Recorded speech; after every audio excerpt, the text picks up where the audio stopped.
Missä mä oon? Odotat. Kuka?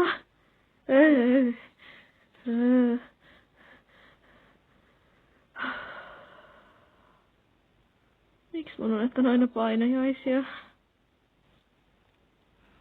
Koska olet piilossa. Piilotat pelkosi, itsesi ja kaikki halusi ja tarpeesi. Mutta tämä ei ole unta. Totta kai tää on unta.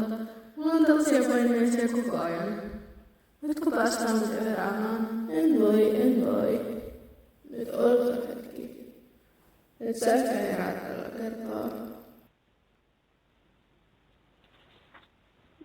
Mitä tää sit on?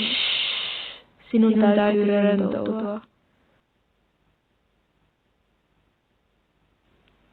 Missä sinä olit ennen tätä?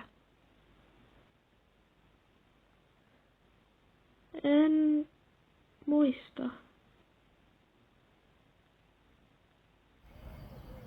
Olit grillijuhlissa perheesi kanssa. Oli pieni huono olo, mutta ei se haitannut.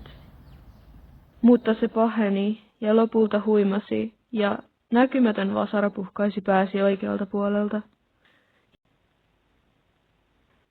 Aivojesi vieressä oli veritulppa ja verisuoni puhkesi. Sinulla on aivoverenvuoto. Minä olen sinä, sinun alitajuntasi. Muistan unohtamasi asiat paremmin kuin sinä.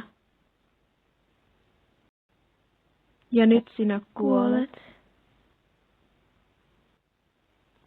Mitä minulle sitten tapahtuu? Hajoat palasiksi. Tajuntasi lakkaa olemasta ja sinusta tulee tuhkaa tai maata.